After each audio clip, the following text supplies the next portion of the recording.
আসসালামু আলাইকুম ওয়া রাহমাতুল্লাহি ওয়া বারাকাতুহু। আলহামদুলিল্লাহি রাব্বিল আলামিন ওয়াস সালাতু ওয়াস সালামু আলা রাসূলিহিল কারীম ওয়া আলা আলিহি ওয়া সাহবিহি আজমাইন। আমাদের আজকের দর্শে রয়েছে কবর জিয়ারত। কবর জিয়ারত করা কি? কবর জিয়ারত সাধারণত মুস্তাহাব, শরঈ, শরীয়ত সম্মত। আর এক শ্রেণীর কবর জিয়ারত রয়েছে বিদাতি জিয়ারত, আর এক শ্রেণীর কবর জিয়ারত রয়েছে শিরকি জিয়ারত। এই তিন শ্রেণীর জিয়ারত মানুষ করে থাকে। আজকাল মুসলমানদের মধ্যে অধিকাংশ মানুষই এই তিন প্রকারের মধ্যে এক প্রকারে লিপ্ত, আর অধিকাংশ মানুষ শিরক না হয় বিদাতে লিপ্ত, এই কবরকে কেন্দ্র করে। কবর জিয়ারত কিন্তু মূলত ইসলামের শুরুর দিকে নিষেধ ছিল। রাসূলুল্লাহ সাল্লাল্লাহু আলাইহি ওয়াসাল্লাম কবর জিয়ারত করতে নিষেধ করেছিলেন। কেন? যেহেতু তাতে শিরকের ভয় ছিল। মুসলিমদের ভিতরে শিরকের কোন রকমের সন্দেহ সন্দিহান বা কোন রকমের ভাব ভালোবাসা থেকে যাওয়ার একটা আশঙ্কা ছিল। তার জন্যই রাসূলুল্লাহ সাল্লাল্লাহু আলাইহি ওয়াসাল্লাম কবর জিয়ারত নিষেধ করেছিলেন। কারণ প্রথম যে সমস্ত মানুষেরা মুসলমান হয়েছে তাদের ভিতরে কি ছিল? শিরক ছিল, মূর্তি পূজা ছিল। আর মূর্তি পূজা আসলে শুরু হয়েছে কবরকে কেন্দ্র করে, তাই না? কোন নবীর জামানায়? নূহ আলাইহিস সালাতু ওয়াস সালামের জামানায় এই কবরকে কেন্দ্র করে মূর্তি পূজা শুরু হয়েছে। নূহ আলাইহিস সালামের জামানায় 5 জন নেক লোক ছিলেন। কি নাম? ওয়ামাকারু মাকরান কুব্বারা ওয়া ক্বালু লা তাযারুন্না আলিহাতাকুম ওয়া লা তাযারুন্না ওয়াদ্দান ওয়া লা সুওয়াআন ওয়া লা ইয়াগুসা ওয়া ইয়াউকা ওয়া নাসরা ওয়া ক্বাদ আযাল্লু কাসীরা। এই যে ওয়াদ, সুওয়া, ইয়াগুস, ইয়াউক আর নাসর, এই 5 জন খুব ভালো লোক ছিলেন। আমরা যাদেরকে আউলিয়া বলি, ভালো লোক ছিলেন। তারা যখন ইন্তেকাল করলেন তখন লোকেরা তাদের কবর খুব বেশি বেশি করে জিয়ারত করতে লাগলো। তখন শয়তান তাদের মনে ফুসমন্ত্র দিল যে কবর জিয়ারত কত করবে লোকেরা, কিন্তু তখন তাদের কাছে চাইতো না। কি করতে? কবর জিয়ারত করত, তাদেরকে স্মরণ করে, তাদের ইবাদতের কথা স্মরণ করে ইবাদত করবে। এই জন্য শয়তান বলে এত যাওয়া আসার কি দরকার আছে, এদের মূর্তি বানিয়ে রেখে দাও, নিজের মজলিসে মূর্তি বানিয়ে রেখে দাও। সুতরাং তারা যেখানে যেখানে বসতো, বসার জায়গাতে, বৈঠকখানাতে বা বাইরে যেখানে মজলিস ছিল সেখানে তারা মূর্তি বানিয়ে রাখলো, 5 জন মূর্তি। তখন কিন্তু তারা পূজা করেনি, তাদেরকে দেখে স্মরণ করব। সুতরাং এই প্রজন্ম যখন শেষ হয়ে গেল, পরবর্তী প্রজন্ম যখন এলো, তখন ভাবলো কি, বা শয়তান ফুসমন্ত্র দিল তাদেরকে, দেখো তোমাদের বাপ দাদারা এদের মূর্তি এমনি রাখেনি, নিশ্চয় এদের কি করত? পূজা করত বা ইবাদত করত। অতএব তোমরাও কি করে দাও? শুরু করে দাও ইবাদত। আস্তে আস্তে ইবাদত শুরু হয়ে গেল। কবরের ধারে পাশে থেকে শিরকের উৎপত্তি হলো। এইভাবে কবর পূজা শুরু হয়ে গেল। সেই নূহ আলাইহিস সালাতু ওয়াস সালামের জামানাতে কবর পূজা শুরু হলো। এই জন্য রাসূলুল্লাহ সাল্লাল্লাহু আলাইহি ওয়াসাল্লাম ইসলামের শুরুতে নিষেধ করেছিলেন তোমরা কবর জিয়ারত করো না। আপনারা জানেন, শুনেছেন, রাসূলুল্লাহ সাল্লাল্লাহু আলাইহি ওয়াসাল্লাম একবার সফরে যাচ্ছিলেন, এমন সময় দেখলেন এক বড়ই গাছে, কুল গাছে অস্ত্র লটকানো আছে, মুশরিকদের কুল গাছ। বলল কি যে এই কুল গাছে অস্ত্র লটকে রেখেছে কেন? না, এদের ধারণা হলো, বিশ্বাস হলো যে যদি এই কুল গাছে কেউ অস্ত্র লটকে রাখে তাহলে সেই অস্ত্র দ্বারা কি হবে? জয় লাভ হবে, বিজয় হবে। যেমন আমাদের দেশে বহু গাছ আছে যেখানে সুতো বাঁধা হয়, কুলো বাঁধা হয়, নতুন কাপড় বাঁধা হয়, রুমাল বাঁধা হয়, হয় না? কোনো একটা নিয়ত আছে। একটা গাছে কাপড় বাঁধছিল, কি ব্যাপার? বলছে আমার স্বামী হারিয়ে গেছে, এই কাপড় বাঁধলে পরে, এখানে কাপড় বাঁধলে স্বামী ফিরে আসবে। দেখছেন বিশ্বাস? এরকম কোন আছে নাকি? আল্লাহ তাআলা এরকম কিছু করেছেন নাকি? কোন গাছে কাপড় বাঁধলে যে হারিয়ে যায় সে ফিরে আসবে? হ্যাঁ, কিন্তু মানুষের এক একটা বিশ্বাস, সেই বিশ্বাসের ফলে তারা করে। তোরা মুশরিকরা করেছিল কি, অস্ত্র বা তলোয়ার লটকে রাখতো এই আশাতে। সাহাবীরা যারা ন মুসলিম, সাহাবী নিজে বলছেন যে কুন্না হাদিস আহদিন বিল কুফরি, আমরা তখন ন মুসলিম ছিলাম, কাফেরের কাছাকাছি সময়ে ছিলাম, কুফরির কাছাকাছি সময়ে ছিলাম। তো আমরা রাসূলুল্লাহ সাল্লাল্লাহু আলাইহি ওয়াসাল্লামকে বললাম, ইয়া রাসূলুল্লাহ ইজআল লানা ইলাহান কামা লাহুম আলিহা, ইজআল লানা যাতা আনওয়াতিন কামা লাহুম যাতু আনওয়াত। ইয়া রাসূলুল্লাহ, ওদের যেমন জাত আনওয়াত বলা হয় বড়ই গাছটাকে, ওদের যেমন রয়েছে, আমাদের একটা গাছ নির্দিষ্ট করে দেন, আমরা ওই রকম বরকত অর্জন করব। রাসূলুল্লাহ সাল্লাল্লাহু আলাইহি ওয়াসাল্লাম, আল্লাহু আকবার, ইন্নাহা সুনান, তোমরা তো সেই কথা বললে যেমন মুসা আলাইহিস সালামকে বলেছিল তার জাতি, তার সম্প্রদায়, ইজআল লানা ইলাহান কামা লাহুম আলিহা, ওদের যেমন বিভিন্ন মাবুদ রয়েছে, বিভিন্ন দেবতা রয়েছে, আমাদের জন্য একটা দেবতা আপনি বানিয়ে দেন। এই জন্যেই আমরা পূর্ববর্তী জাতির পথ অনুসরণ করব, এটা ভবিষ্যৎবাণী আছে, একেবারে জুতোর মাপের মতো খাপের খাপ। আর এই জন্যেই পূর্ববর্তী জাতিরা যে শিরক করেছে, তাদের সেই শিরকে আমরা তাদের অনুকরণ করে চলেছি। তারা তাদের নবীকে ইলাহ বানিয়েছিল, তাই না? আমাদেরও বহু মুসলমান আছে যারা নবীকে ইলাহ মনে করে, নবীর কাছে ভিক্ষা করে, নবীর কাছে বিভিন্ন রকম। আবার অনেকে বলে যিনি গুরু, কি বলে, যিনি আরশের উপরে ছিলেন তিনিই নবী হয়ে মদিনায় এসেছেন, এইভাবে শিরক। আমরা পূর্ববর্তী জাতির অনুকরণ করব, অন্ধভাবে অনুকরণ করব, সে কথার ভবিষ্যৎবাণী হাদিসে আছে। সুতরাং কবর জিয়ারত নিষেধ ছিল। তারপর রাসূলুল্লাহ সাল্লাল্লাহু আলাইহি ওয়াসাল্লাম যখন দেখলেন যে সাহাবীদের মনে ঈমান পরিপক্ক হয়েছে, তখন বললেন যে তোমরা এবারে কবর জিয়ারত করতে পারো। তিনি বললেন যে আমি কুনতু নাহাইতুকুম আন জিয়ারাতিল কুবুর আলা ফাজুরুহা ফাইন্নাহা তুযাক্কিরুল আখিরাহ, আমি নিষেধ করেছিলাম যে তোমরা কবর জিয়ারত করো না, এখন তোমরা জিয়ারত করতে পারো। তার কারণ কবর জিয়ারত কি করে? আখিরাত স্মরণ করায়। তাহলে শুনুন এবারে, যে কবর জিয়ারত করা বিধেয়, যেটা করা মুস্তাহাব, সেটা হবে 3টি কারণে।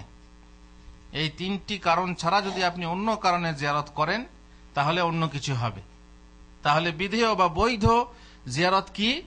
নম্বর 1, আপনি আখিরাতকে স্মরণ করবেন বলে। আখিরাত করতে কেন স্মরণ করা যায়, তাই না? কিন্তু কবর সামনে দেখলে সেখানে আপনার আলাদা মন পরিবর্তন হয়, পরিবেশ মনকে পরিবর্তন করে, তাই না? সব পরিবেশে আল্লাহকে স্মরণ হয়। যেমন আমি কথা বলি, এখন আপনি আল্লাহকে স্মরণ করতে পারেন, তাই না? নামাজ পড়েন, কিন্তু কাবা শরীফকে সামনে রেখে যে নামাজটা হয়, যে কাবা শরীফকে সামনে রেখে বা ওই হারামে গিয়ে যে নামাজটা হয়, সেই নামাজটা কি এখানে হবে? সেই স্মরণটা কি এখানে হবে? না। কেননা পরিবেশ মানুষের মনকে পরিবর্তন করে দেয়। তাহলে আপনি কবর জিয়ারত কি জন্য যাবেন করতে? আপনি আখিরাতকে স্মরণ করবেন, পরকালকে স্মরণ। 2 নম্বর কারণ, কবরবাসীদেরকে সালাম জানাবেন। আসসালামু, কি বলবেন, কি আছে দোয়াটা? আসসালামু আলাইকুম আহলাদ দিয়ারি মিনাল মুমিনিনা ওয়াল মুসলিমিন ওয়া ইন্না ইনশাআল্লাহু বিকুম লালাহিকুন নাসআলুল্লাহা লানা ওয়া লাকুমুল আফিয়া। এই দোয়া পড়তে হয় কবর জিয়ারতে গিয়ে। এটা দোয়া, তাই না? তাদেরকে সালাম দিলেন, কি বললেন? তোমাদের উপরে শান্তি বর্ষিত হোক হে কবরবাসী মুমিন ও মুসলিমগণ, আমরাও আল্লাহ যদি চান তোমাদের সঙ্গে অবশ্যই মিলিত হবে না, হবে না? অবশ্যই মিলিত হবে। অবশ্যই লালাহিকুন, অবশ্যই আগে হোক পরে হোক, তোমরা আগে চলে গেছো, আমরা তোমাদের সাথে মিলিত হব। আমরা আল্লাহর নিকট আমাদের জন্য এবং তোমাদের জন্য নিরাপত্তা প্রার্থনা করছি, নিরাপত্তা, আযাব থেকে নিরাপত্তা। এই হলো কবরবাসীকে সালাম দেওয়া।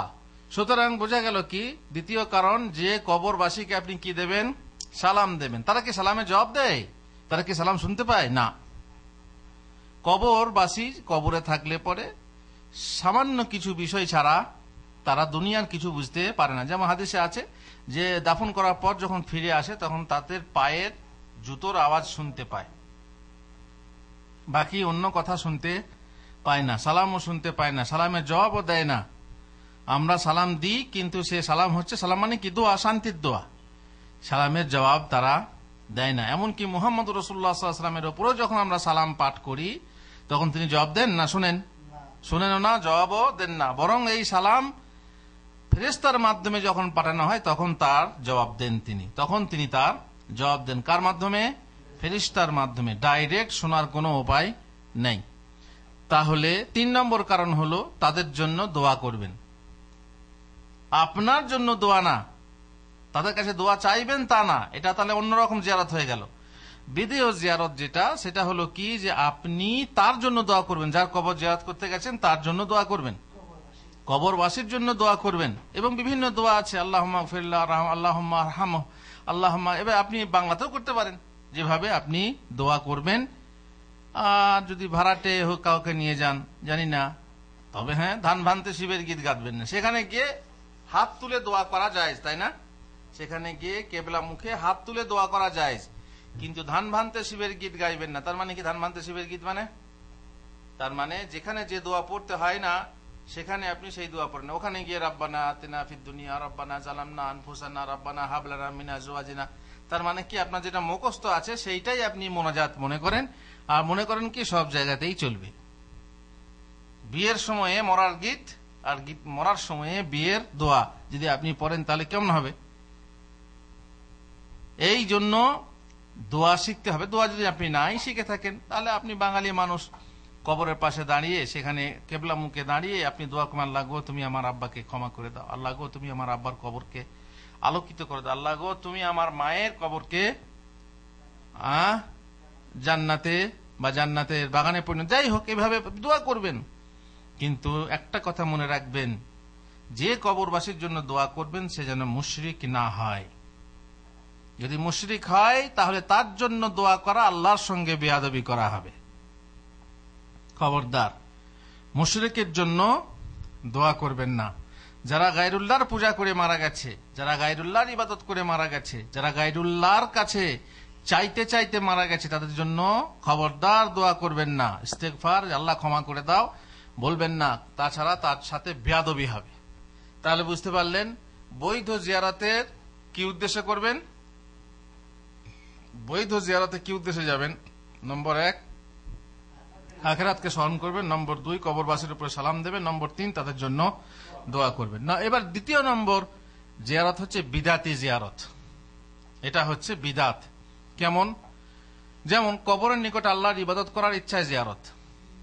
দেখবেন মাজারের ধারে পাশে অনেকে কোরআন তেলাওয়াত করছে, অনেকে নামাজ পড়ছে, বলে আমরা কবরকে সিজদা করি না, আমরা আল্লাহকে সিজদা করি। কিন্তু কোথায়? ওই কবরের পাশে। কেন? অন্য জায়গায় হবে না?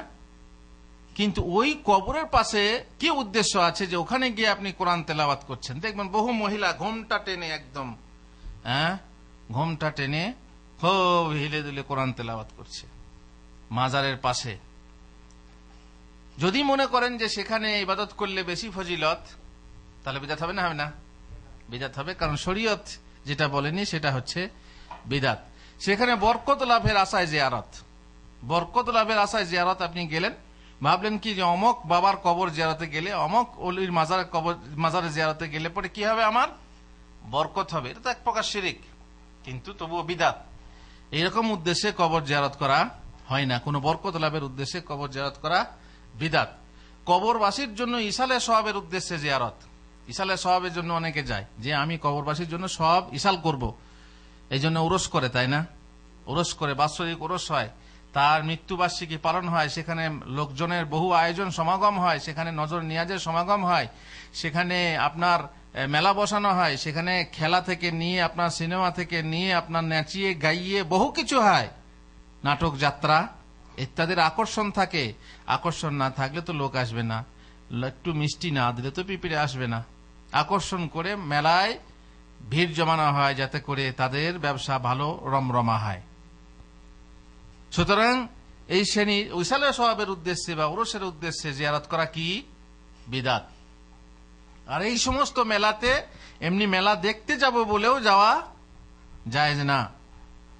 এই মেলাতে কোনো কিছু কিনে খাওয়াও জায়েজ না। মিষ্টির দোকানে মিষ্টি খাবেন না। বললাম হুজুর বাজারে তো মিষ্টির দোকানে খাই, সেখানে তো অমুসলিমদের দোকানে ঠাকুর ফাকুর থাকে, তো সেখানে আলাদা কথা। কিন্তু যে দোকান এই মাজার পূজার উদ্দেশ্যে কিংবা মূর্তি পূজার উদ্দেশ্যে বসেছে, সেই দোকান থেকে আপনি কিছু কিনতে পারেন না।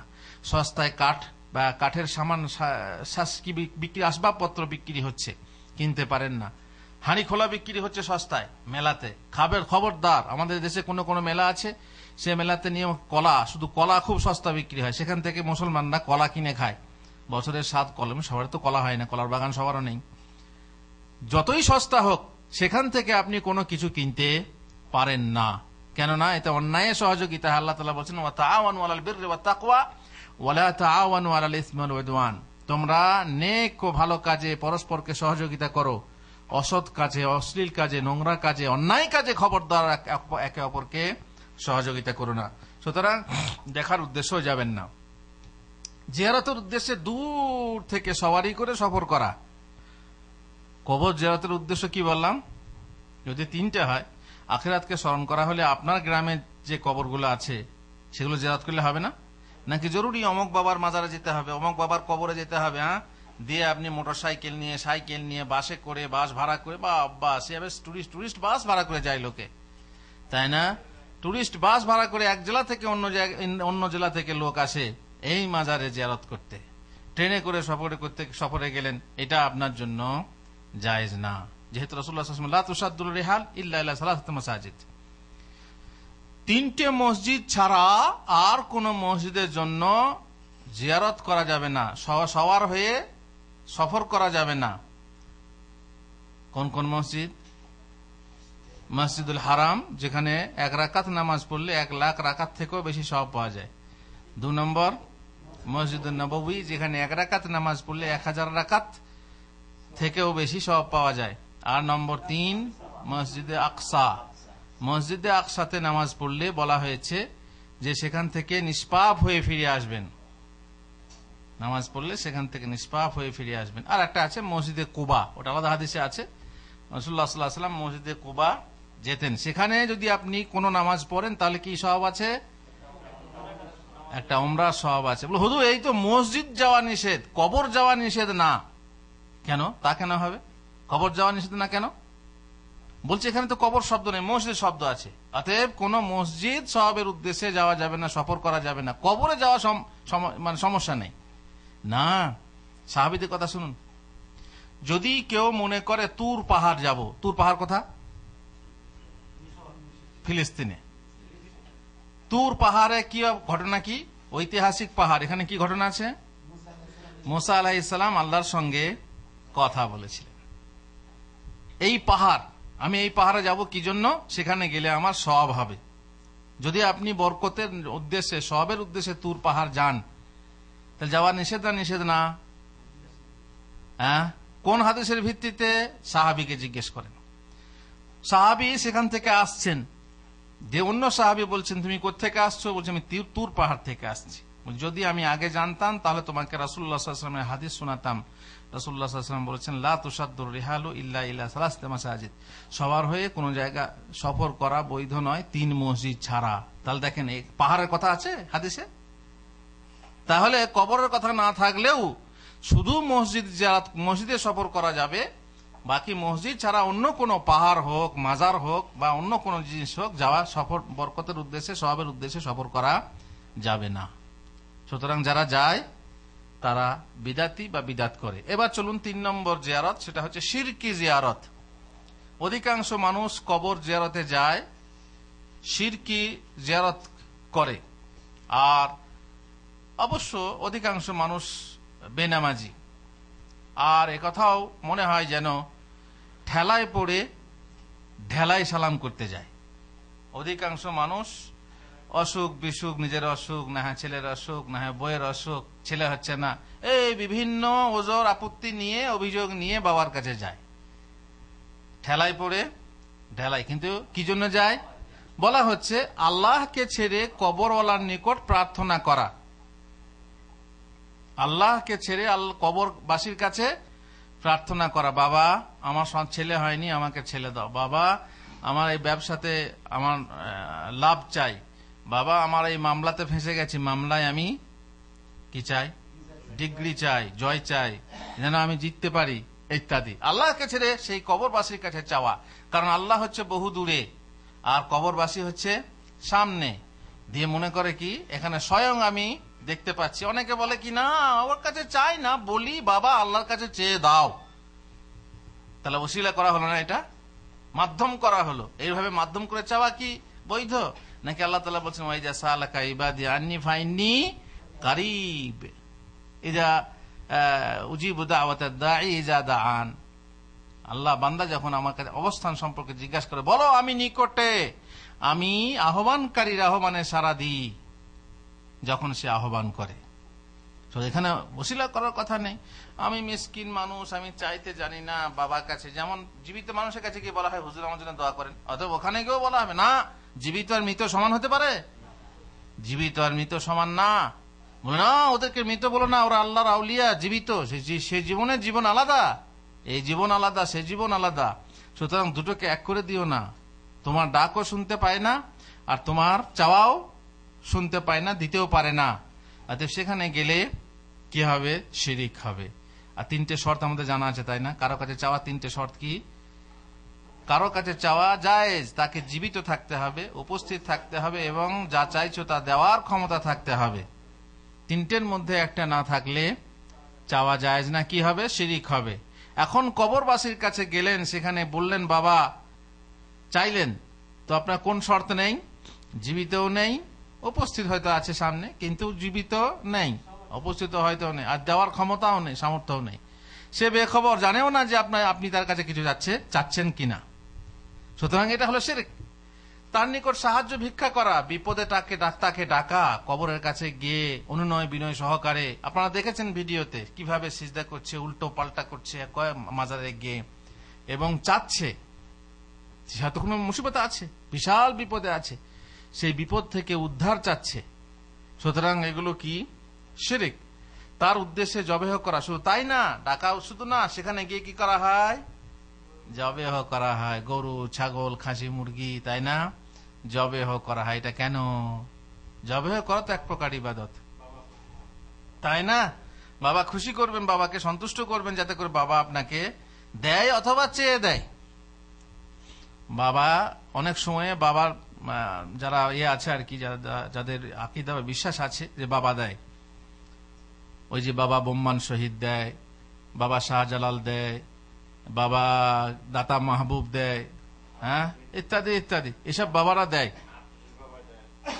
বরং অনেকে মনে করে যে কোনো জিনিস যদি বাবাকে সন্তুষ্ট করে করা হয় তাহলে বিপদ হয় না। যেমন নতুন বাস কিনেছে একজন, বাসের মালিক, সেই বাসটাকে সাজিয়ে নিয়ে যাবে কোথায়? মাজারে, দিয়ে সেখানে তারা ধূপ ধুনো এবং বিভিন্ন ধুল ফুল আর কি সব তবরুক ফবরুক নিয়ে বাসে তারা লাগায়। যেমন ওরা করে কোন জায়গায় গিয়ে পুজো করার পর সিন্দুর, আম পাতা, হ্যান ত্যান সব বাসে লাগায়, তাই না? বরং ওদের সামনে মূর্তি, এদের যেমন মাজারের ছবি বাসের সামনে লটকানো থাকে, ওদের তেমনি জুতা থাকে একদম সামনে, ওটা বদনজর থেকে বাঁচার জন্য, কিন্তু ভিতরে ড্রাইভারের সামনে যেখানে থাকে সেখানে দেখবেন মাজারের ছবি আছে।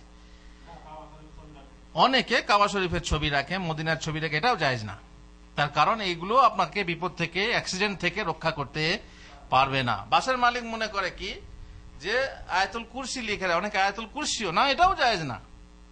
এটা শিরিক বলবো না, কিন্তু জায়েজ না। কেন না? এইভাবে লাগিয়ে রাখলে আপনি অ্যাক্সিডেন্ট থেকে বাঁচবেন। একে বললো আপনাকে? মদিনার ছবি আপনাকে অ্যাক্সিডেন্ট থেকে বাঁচাবে না মক্কার কাবার ছবি আপনাকে অ্যাক্সিডেন্ট থেকে বাঁচাবে?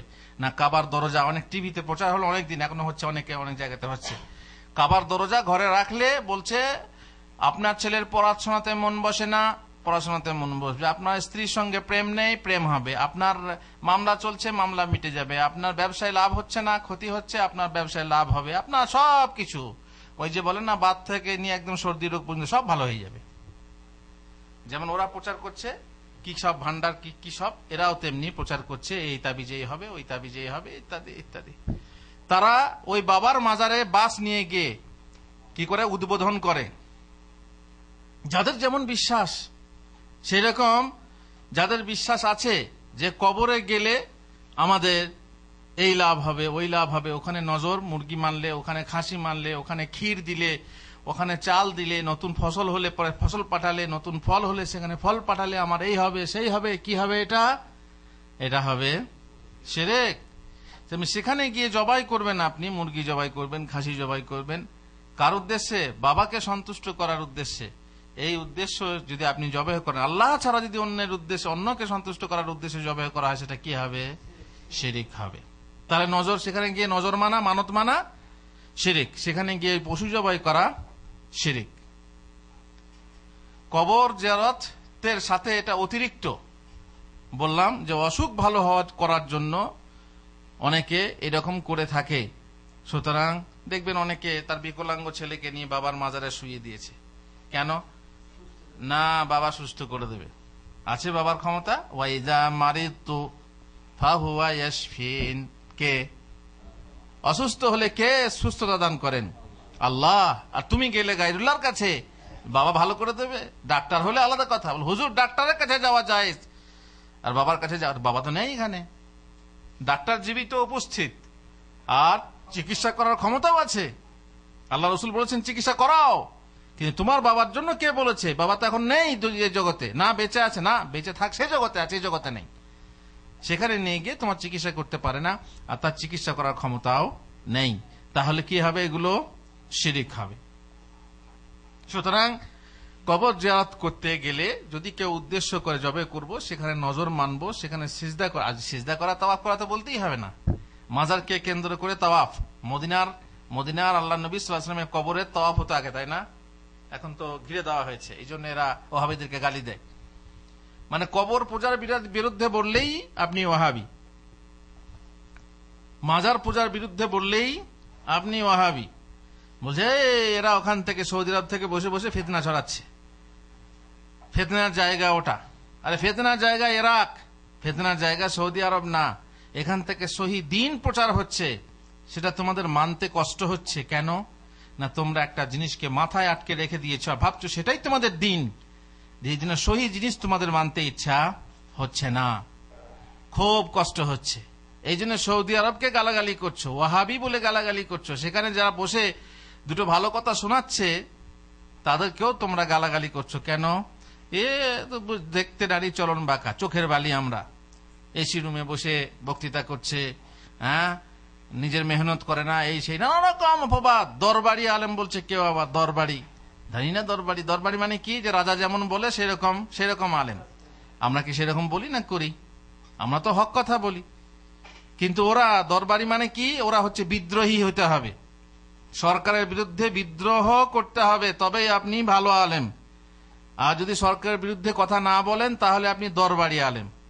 ঠিক আছে, যদি অন্যায়ভাবে আমরা চুপ থাকি, সরকারের বিরুদ্ধে না বলি, তাহলে না ঠিক, কিন্তু আমরা তো সব হক কথা বলছি, সরকারের বিরুদ্ধে হোক আর যার বিরুদ্ধে হবে হোক, হক কথা যখন বলছি তখন দরবারি আলেম, এই আলেম, তার মানে আমরা বিদ্রোহী আলেম না। বিদ্রোহী হতে হবে, বিদ্রোহী, হ্যাঁ, বোম ফাটাতে হবে, তরবারি ধরতে হবে, জিহাদ করতে হবে, তবেই হবে হক্কানি আলেম। হক্কানি, আবার মোকাল্লেদরাও আজকাল তার নিজেদেরকে হক্কানি বলছে। হক্কানি কারা? যারা হক অনুসন্ধান করে। তো যারা মোকাল্লেদ তারা কি হকপন্থী হতে পারে? মোকাল্লেদ মানে তো মূর্খ, বলে তো তাকলিদ করে। তাদের আবার হকপন্থী কি? হকপন্থী যারা হক অন্বেষণ করে, যারা হক অন্বেষণ করে হক জিনিস এবং সত্য জিনিসকে প্রচার করে, তাদের বিরুদ্ধে মিথ্যাচারিতা নিশ্চয়ই ভালো জিনিস না, ভালো জিনিস না। এই জিনিস বুঝতেই পাচ্ছেন যে আপনি কপাতা পড়েছেন, পড়ে আলেম ওলামাকে মূর্খ এই সেই বলছেন। এর জন্য ইনশাআল্লাহ কিয়ামতে হিসাব লাগবেই লাগবে, এবং প্রত্যেক হিসাব হচ্ছে কারিব। ওয়াল হিসাব ও ইয়াউমাল হিসাব, হাতের পাঞ্জি মঙ্গলবার, কবর আর বেশি দূরে নয়, কাছেই আছে। হিসাব লাগবে। আলেম ওলামার বিরুদ্ধে এই ধরনের বেয়াদবি করা এবং এই ধরনের অপবাদ দিয়ে কথা বলা, তাদেরকে তুচ্ছ তাচ্ছিল্য করা এবং হককে না মানতে উদ্ধত প্রকাশ করা, কি বলে? উদ্ধত প্রকাশ করা। এটাকে কি নাম কি? যারা হক মানতে চায় না, হক মানতে উদ্ধত প্রকাশ করে, উদ্ধত হয়, তাকে কি বলা হয়? অহংকার। আল কিবিরু বাতরুল হাক্কি ওয়া গামতুন নাস, নবী সাল্লাল্লাহু আলাইহি ওয়াসাল্লাম বলেছেন অহংকার হলো হক প্রত্যাখ্যান করা আর মানুষকে তুচ্ছ তাচ্ছিল্য করা। এই অহংকার, তারা বিশাল পণ্ডিত, তারা না, তাদের বাপ দাদারা বিশাল পণ্ডিত ছিল, এরা তো মুকাল্লিদ, কিন্তু সেই পাণ্ডিত্যের গর্ব করে এইসব আলেম ওলামাদেরকে ছোট্ট এবং তুচ্ছ তাচ্ছিল্য করছে। আল্লাহ তাআলা হিসাব গ্রহণকারী, ইনশাআল্লাহ আল্লাহ তাআলা হিসাব গ্রহণ করবেন কাল কিয়ামতের মাঠে। আল্লাহ তাআলা আমাদেরকে তৌফিক দেন যেন আমরা সঠিক জ্ঞান লাভ করতে পারি। তৌহিদ না থাকলে কোনো আমল আল্লাহর কাছে গ্রহণযোগ্য হবে না। তৌহিদের জ্ঞান চাই। এই জন্যই বলছি বারবার, কবর, সেখানে গিয়ে জবেহ করা, সেখানে গিয়ে নজর মানা, সেখানে কবরকে সিজদা করা, কবরে তাওয়াফ করা ইত্যাদি কি শিরিক। এই শিরিক থেকে আল্লাহ তাআলা আমাদেরকে মুক্ত রাখুন, আমাদের দেশকে, আমাদের পরিবেশকে মুক্ত করুন। তার আগে, এই শিরিক থেকে মুক্তি পাওয়ার আগে কোন তবলিগ, কোন জিহাদ আর কোনো কাজে লাগবে না, কোনো কাজে লাগবে না। তার কারণে জঙ্গল পরিষ্কার না করে তার উপরে কোনো গাছ আপনি লাগালে সে গাছে ফল দেবে না। সুতরাং যা করা দরকার, আগে মানুষের মনে তৌহিদ ঢুকিয়ে দেওয়া এবং শিরকের জঞ্জাল পরিষ্কার করা, তবেই আমাদের দাওয়াতি কাজ ঠিক হবে এবং ইসলামী খেলাফত বা ইসলামী আইন বা ইসলামী পরিবেশ সৃষ্টি করার স্বপ্ন দেখা সফল হবে, বাস্তব হবে। আল্লাহ গো, তুমি আমাদেরকে সেই তৌফিক দাও এবং মানুষকে বোঝার তৌফিক দাও, তৌহিদ বোঝার তৌফিক দাও। আর যারা তৌহিদের বিরোধিতা করে যাচ্ছে, একদম তৌহিদের নামে চটে যাচ্ছে, তাদেরকে তুমি বুঝার তৌফিক দাও। আল্লাহুম্মা আমিন। ওয়া সাল্লাল্লাহু আলা নবিয়িনা মুহাম্মদ ওয়া আলা আলিহি ওয়া সাহবিহি আজমাইন।